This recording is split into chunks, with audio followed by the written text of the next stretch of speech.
ॐ अज्ञानतिमिरान्धस्य ज्ञानाञ्जनशलाकया चक्षुरुन्मिलितं येन तस्मै श्रीगुरवे नमः। श्रीचैतन्यमनोभीष्टं स्थापितं येन भूतले स्वयं रूपः कदा मह्यं ददाति स्वपदान्तिकं। वाञ्छाकल्पतरुभ्यश्च कृपासिन्धुभ्य एव च पतितानां पावनेभ्यो वैष्णवेभ्यो नमो नमः। श्रीकृष्णचैतन्य प्रभु नित्यानन्द श्री अद्वैत गदाधर श्रीवासादि गौरभक्तवृन्द। हरे कृष्ण कृष्ण कृष्ण हरे हरे, हरे राम राम राम हरे हरे। मनोजवं मारुततुल्यवेगं जितेन्द्रियं बुद्धिमतां वरिष्ठं वातात्मजं वानरयूथमुख्यं श्रीरामदूतं शिरसा नमामि। कूजन्तं राम रामेति मधुरं मधुराक्षरम् आरुह्य कविताशाखां वन्दे वाल्मीकिकोकिलम्। आपदामपहर्तारं दातारं सर्वसम्पदां लोकाभिरामं श्रीरामं भूयो भूयो नमाम्यहम्। दक्षिणे लक्ष्मणो यस्य वामे च जनकात्मजाः पुरतो मारुतिर्यस्य तं वन्दे रघुनन्दनम्।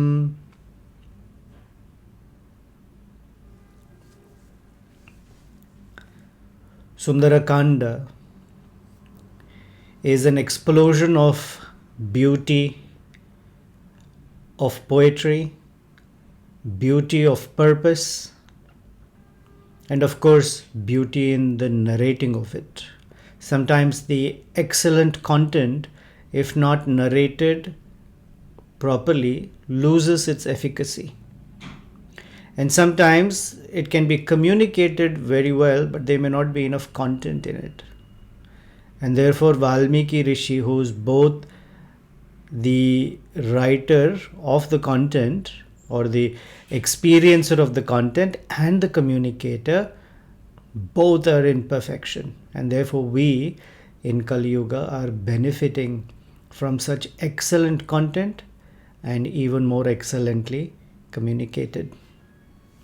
So as we traverse through the Sundarakanda's first chapter, where Sri Hanumanji is preparing to jump across the ocean, we are in text number 12.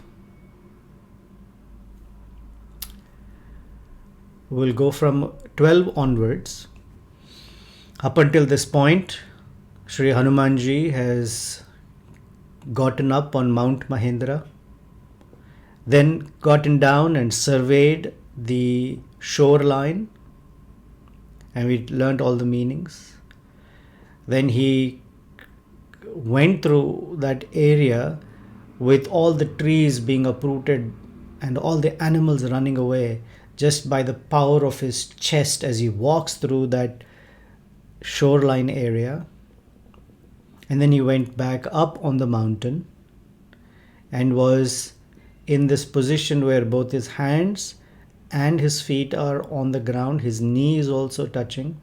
So he's in this position getting ready to get himself the thrust that he would need to jump.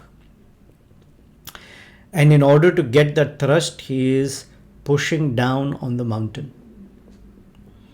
And we'll notice, I may not count it, but you will hear it, that Hanumanji pressed down on the mountain 6 times, or in 6 degrees of intensity, of increasing intensity. And it shows that by that he's removing the 6 categories of anarthas. The famous ones are Kama, Krodha, Lobha, Moha, Mada, Matsarya, etc. Of course, these are broad categories, and within these are the wonderful varieties, the mixtures of it. Just the way we see that this entire material world is completely filled and moved by the 3 modes of nature. But it is very hard to recognize one particular mode because the mixture is so intricate. Therefore, they're called gunas. Although there is sattva, rajas, and tamas, all three mix in different degrees for different circumstances, for different people in different times, etc. So there are so many dimensions that come into play that the intricacies of the modes are very difficult to decipher, and therefore they're called gunaha. So in text 12 we hear that Sri Hanumanji firmly pressed down on the mountain, and as he was pressing down, the mountain was shaking, and all the trees that had wonderful beautiful flowers also started shaking, and the flowers were falling down from the trees. There was like a shower of flowers.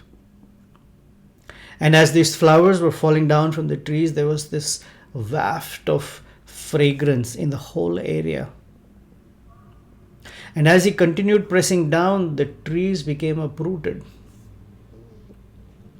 And Valmiki says that it looked like the entire mountain was made of only flowers and flower petals.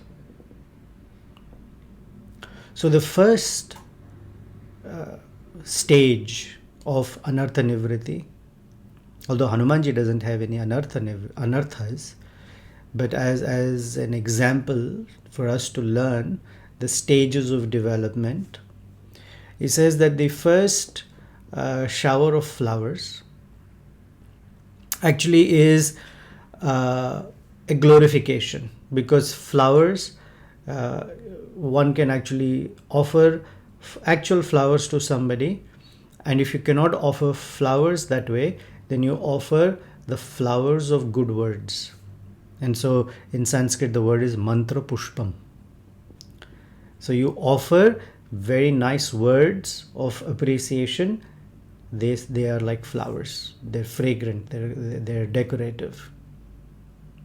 So these flowers, although when we're talking of Anartha Nivritti, in this first stage, the entire forest or the trees on it are glorifying Hanuman for his intention to serve Sri Ramachandra and determination. And they are appreciative of the preparation that he is doing. He's not just some foolhardy person who said, I will do something, and that there is no thought, no strategy, no intention, no consideration, no vision behind it. Not at all. Quite the opposite. So these flowers are glorification by tree-like personalities who understand the gravity of dedicating oneself for the benefit of others. Another meaning of this showering of flowers is that just as when someone who visits us and then they are going back to their place, then we bid farewell and we send our best wishes with them. Similarly, all the persons on this side of the ocean, all the Vanaras, and the Vanaras are representing Sugriva, and Sugriva is representing Sri Ramachandra and Lakshmana, and they are representing all of the residents of Ayodhya. They're representing all the rishis and sages in Dandakaranya and all over Bharata. Plus, they're representing all the demigods who prayed for Lord Ramachandra to end the tyranny of Ravana and his associates. So they are all bidding farewell, especially when someone is embarking on an auspicious activity. So in Srimad Bhagavatam, Canto 10, Lord Shri Krishna tells Lord Balaram, Etavat janma saphalyam dehinam iha dehishu praner arther dhiya vacha shreya acharanam sada. It is the duty of every living being to perform welfare activities for the benefit of others with his life, wealth, intelligence and words. So these flowers are excited, they're happy, they're thrilled that the messenger of Sri Ramachandra is embarking on a fantastic journey of service to Lanka. Then Hanumanji pressed down the mountain further with his feet. And as he was pressing down this mountain, streams of water got ejected. Just the way, Valmiki says, just the way an elephant in a rut sprays water out of his trunk because of his intoxication. Or another is that the elephant, when he is in rut, starts exuding certain juices or fluids from his forehead. So the waters were gushing out of the mountain. So this water represents what we called sneha. Sneha, because water, when it touches something, it makes that element wet. When we touch water, our hands become wet. When paper touches water, it becomes wet. So by contact with water, wetness comes in. Similarly, the living entity has all these affinities. In Sanskrit, they're called sneha. Of course, we say sneha is friendship, but it's affinity. And this affinity sticks to all of one's subtle body. It sticks to the mind, it sticks to the intelligence, and therefore it colors or makes the mind and intelligence mixed with those desires. And so we see the world, we experience the world because of that sneha, or we experience it differently than what maybe the scripture says because of sneha. And therefore the idea is, Chaitanya Mahaprabhu told us that before we begin any service, we in our hearts remember, Naham Vipraha, I am not a Brahmana. That's a kind of sneha, to think, oh, I am a Brahmana, or I am a Kshatriya, I am a Vaishya, I am a Shudra, I am a man, I am a woman. All of these designations. We're used to Rupa Goswami's terminology called Upadhi. And so these waters are the Upadhis by which we see and experience the world. And so the first stage is to remove or separate ourselves from these Upadhis. Then as Hanumanji continued pressing down on the Mount Mahindra, the minerals of gold and silver started showing out. First it was water, then it was gold and silver streaks. And this mountain started breaking into large boulders along with fumes of sulfur, just like fire. When fire is burning, you can see columns of smoke going up the sky. And so these ores, as we talked earlier, represent, they stain the consciousness of a person. These are the varieties of desires. Although we said there are gold and silver represent, in one sense, sattva, rajas and tamas qualities. And then these desires, they stain our consciousness. And so becoming free from those stains means Hanuman's service is pure bhakti, uncontaminated. We know the phrases unmixed devotional service, pure devotional service. In the Bhagavad Gita we hear it as avyabhicharini bhakti. Vyabhichari means polluted. Avyabhichari means pure. Avyabhichari bhakti. So one may ask, okay, what should one desire for? As a living being, we already have desires. And the common idea that one should have no desires, a spiritualist should have no desires, actually doesn't make sense. Only a dead body has no desires. Or Prabhupada said, like a stone has no desires. A fully alive being has desires. The difference is spiritual desires versus materially contaminated desires. selfless service desires or selfish desires. So the process of anartha nivritti is to remove the proportion of, ideally, to be completely free of any selfish desire and only pure spiritual desires of service for the benefit of. Previously we heard the phrase Rama Prityartham, for the pleasure of Sri Ramachandra. So Srimad Bhagavatam in the first canto, chapter 2, which we'll be referring to quite a bit today, verse number 10 says, Kamasya na indriya priti labha jiveta yavata jivasya tattva jigyasa nartho yah cheha karmabhihi.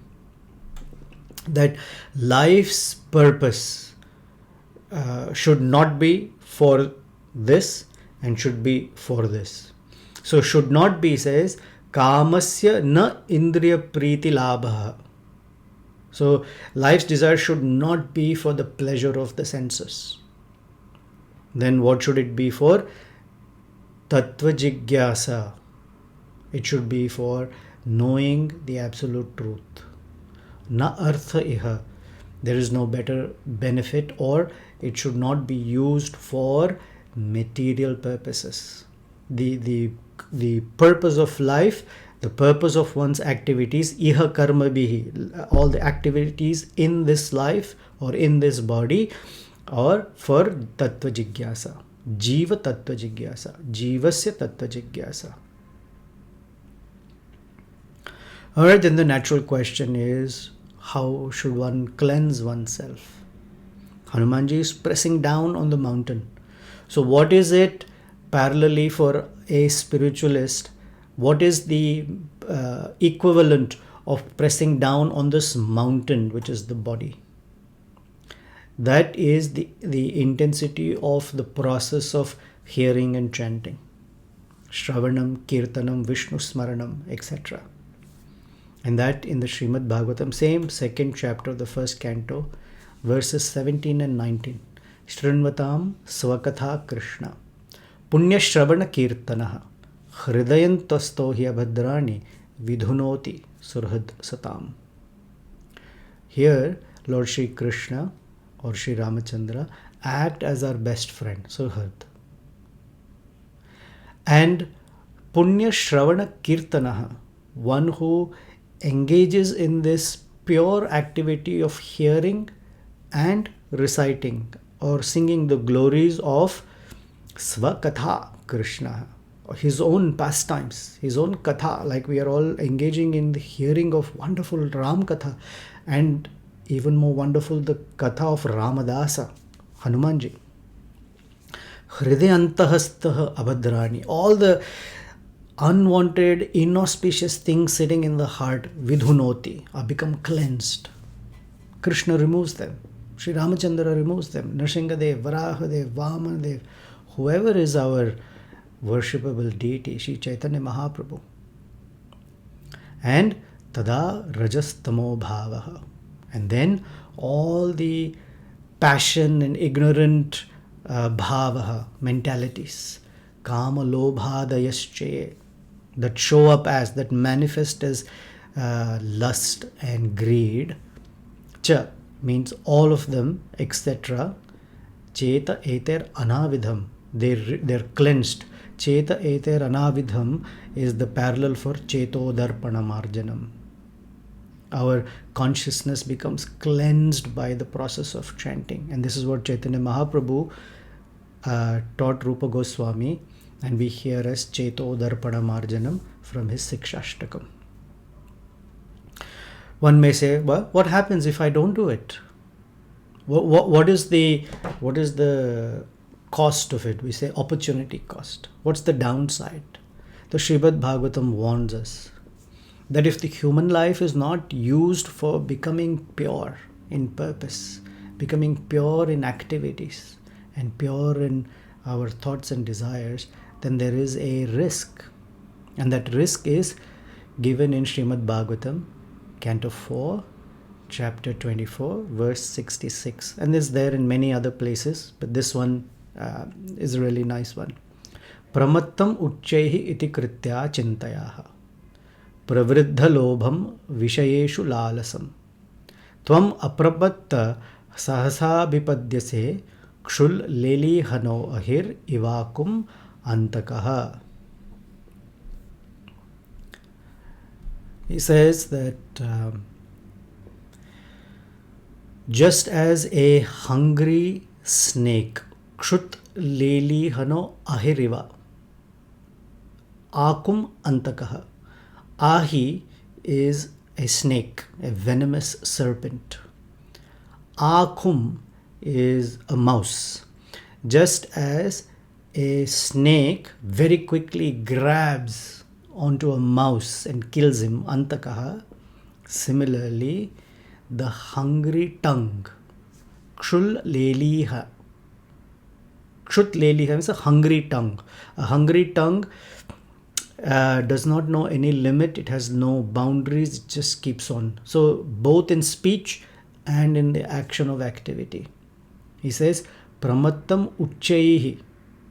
Out of madness, when one loudly says, this is what I'm supposed to do, and makes it the purpose of life, and chintaya, this becomes their constant meditation, that pravriddha lobham vishayeshu lalasam, that there is constantly increasing intensity of greed for objects within this world. He says those material objects or vishaya become the source of or the cause of a person to die very miserably in this world, just like a snake bites onto a mouse. That means the human life becomes wasted. Elsewhere in Bhagavatam we hear that nunam pramatta kurute vikarmaha yat indriya pritaya apnoti nasadhu manye. He says this is not good for you, person. We hear so many verses. In the 5th canto, 5th chapter, Rishabdev gives a whole long list. Parabhavastavad abhojajata. Parabhavat. A person becomes defeated in all their aspirations. They may, in the short term, look like they've made money, they have big houses, they have this or that, and they must be riding the wave of success. But the real test is when that wave comes down to its ebbs, and at the point of insecurity and fear that a person has to live with, or sadness and moroseness and loneliness.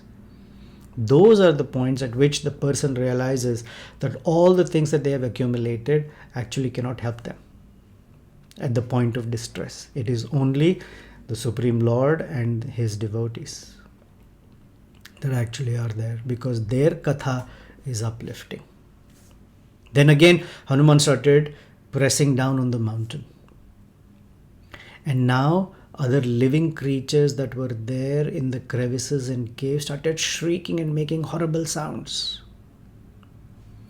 And those sounds became so loud that they could not tolerate being in those caves and crevices, and they fled from there in all directions.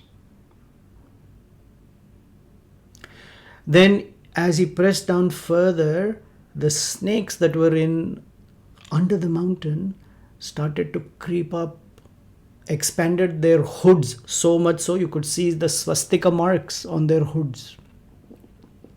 And they started hitting the rocks with their fangs. And this terrible poison started emitting as if it were a terrible fire. And as the snakes were biting the mountain, pieces of rock were breaking away. And there were flames all over because of those deadly poison. So these poisonous snakes represent this phrase that we have heard in the Bhagavatam and in other places. They are called Durashaya. Asha means aspiration. Durashaya means contaminated or detrimental objectives of life.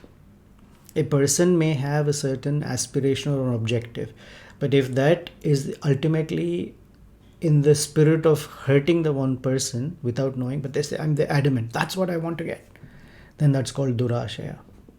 For example, Dhruva Maharaj, out of his anger, had an aspiration to get a kingdom greater than his grandfather's, Lord Brahma's kingdom. That's a durashaya. However, the Lord blessed him in a very tricky way. He made the durashaya into a proper surasha, a clean aspiration of service, and then gave him the position. So this durasha, we hear Prahlad Maharaj tell us in the 7th canto of Srimad Bhagavatam. Nate vidu swartha gatim hi Vishnu durashaya ye bahirarthamaninaha andha yatandir upaniyamanahas tepisha tantram urudamni baddham. The idea of getting these or following these aspirations is because they're hearing from a wrong place or persons. They think that these worldly aspirations are for their benefit. He says, actually, they don't understand that Lord Vishnu is their ultimate destination. Gatim, Artha Gatim, and Swartha Gatim means ultimate personal benefit. Nate Vidu, they don't know. Vishnu is that ultimate source, ultimate destination. Therefore, one of the names is Narayana. He's the source, or is the destination, is the destination for all living beings. But Durashaya, because of these contaminated aspirations or objectives, Bahir Arthamanina, they think that everything is available externally in the world, and they turn their attention away from the Lord. And what is their plight? Andha yathandher upaniyamanaha. They're led by, these blind people are led by other blind people. The word upaniyamanaha is a beautiful word. Upaniyamana, they are led. They just simply follow blindly. Blind following. We hear so much about blind following. Most people think that religionists are blind followers. Actually, it's the opposite also. That most materialists are blind followers. And how are they following? Ye api isha tantryam. Isha tantra means the material energy, the controlling force. Tantryam urudamni ties a very, very strong rope around them. Baddha, they're bound by it, and it pulls. Material nature has these ropes made of the modes of nature and pulls and tugs very strongly on the living entity, and the living entity just is pulled and follows blindly without considering where they are going. So this Durashaya is this utopian hope of becoming happy in this material world.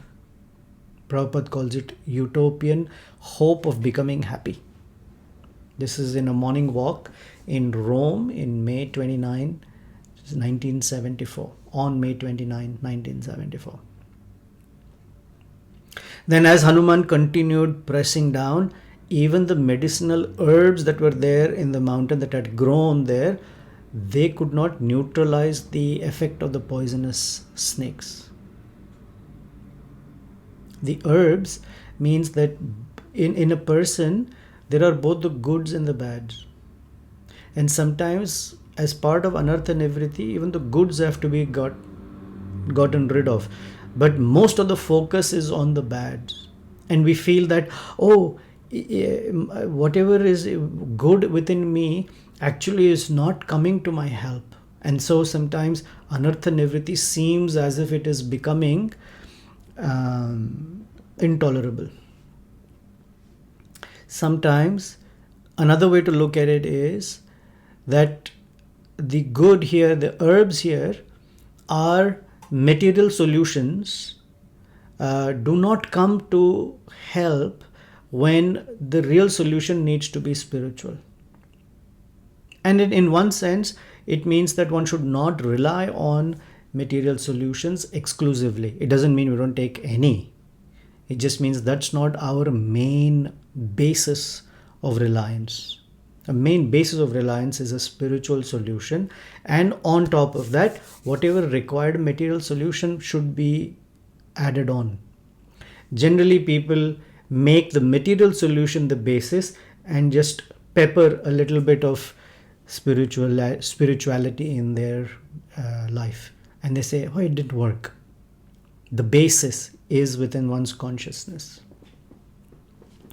Then the mountain, as it was getting crushed, became very inconvenient for all the munis, rishis and ascetics over there who take shelter of the mountain for their meditation, and they started leaving the mountain. The Vidyadharas, who always are in pairs with their consorts, they also quickly leaped into the sky and said, this is not the place for us to be anymore, because the pleasure of being on Mount Mahendra was finished. And they were leaving with all their associates. So Vidyadharas and their consort and all the attendants, they were going away, and they didn't take any of their belongings. They left the big jugs of beverages, wines, golden goblets, cups. They all were left there. And they also had all these wonderful eatables like food, the 4 varieties that can be chewed, licked, drunk and swallowed. They left all their things there because it was too inconvenient. That means when one, these Vidyadharas and their associates, means all the dualities, the good and the bad, the profit and the loss, the favorable and the unfavorable. The dualities, when they reside within our consciousness, they just don't reside as very too distinct. They have all their concomitant attendants and possessions, and so it's always hard to say which duality is working on me today. There's so many mixtures and layers of it, and so as the dualities left, they left everything behind, which means the body was becoming purer and purer. Mount Mahendra. Now, not only were the durashayas gone, now all the effects of the dualities were gone. These Vidyadharas, as they were flying into the sky with their intoxicated eyes, they were like lotuses. They were hearing all the sages say, oh, this is Hanuman. He is on behalf of Ramachandra, on behalf of all the sages of Dandakaranya. He's the son of wind god, and he is going to cross this mighty ocean for the sake of Sri Ramachandra and all the Vanaras. And when the Vidyadharas heard the sages like that, they looked at this wonderful Hanumanji and saw that his strength was beyond measure, and they did not want to interfere in his service. So the mood of service that one carries becomes the prophylactic. It does not allow other contaminations to seep in. But if it is not intense enough, it is not strong enough, then so many contaminations creep in and it becomes all mixed. It becomes lukewarm. So these Vidyadharas, as I said, because they represent these subtle dualities like praise or insult, being affected by praise or being affected by insult, none of it was going to touch Hanumanji. And we're going to hear, because there is so much praise for Hanuman, but we never find Hanumanji becoming arrogant with such praise. He is always humble. Why? Because purpose is very clear. I'm a servant of Sri Ramachandra.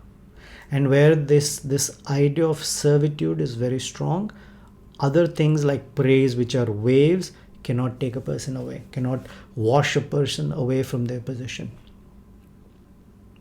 So when all of the personalities and yogis left the mountains, along the snakes, the animals, everything, we hear that by bhakti, both the papa, the sinful reactions, and the punyas, the merit accrued from worldly good activities, are also removed. One may say, well, I don't want that to be removed. Actually, punya is as much as a hurdle as papa is. Because for papa, a person wants to get rid of, and punya, a person wants to hold on to, and both are not favorable. So in Bhagavad Gita, we hear Krishna say, Shubha Ashubha Phalair Evam Mokshase Karma Bandhanaihi Sannyasa Yoga Yuktatma Vimukto Mam Upaishyasi. This idea of sannyasa is not in dress alone. Sannyasa is in spirit. Nyasa means to give up. Sannyasa means to give up completely. So he says, Sannyasa Yoga Yukta Atma, a person who has this mentality of everything belongs to the Supreme Lord and I'm only a servant, becomes Vimukta, is fully liberated. But liberated from what? Shubha Ashubha Phalair Evam Mokshase. Both of them. Because just as Ashubha Phala, which is called Papa, slows down or impedes the progress towards the Lord, the Shubha Phala, Punya, distracts the person from their goal. One is a decelerator, the other is a distractor. By decelerating, one may not reach their goal. By distraction, one may reach some other goal. And neither is what we want. So this Hanuman, who was now as huge as a mountain, moved his body and shook the hair on his body. And the whole scene was like a massive thunder in the sky. And suddenly Hanuman appeared like Garuda, who could very easily shake a serpent. And so Hanuman slapped his tail and turned and curved it behind him. And he looked ready to take off. All the monkeys who were sitting there gazed at Hanuman in wonder. And Hanuman fixed his arms on the ground like this, heavy clubs, we call it gadas, crouched his waist, so tightened his waist and contracted his feet, so pressed down further on the mountain.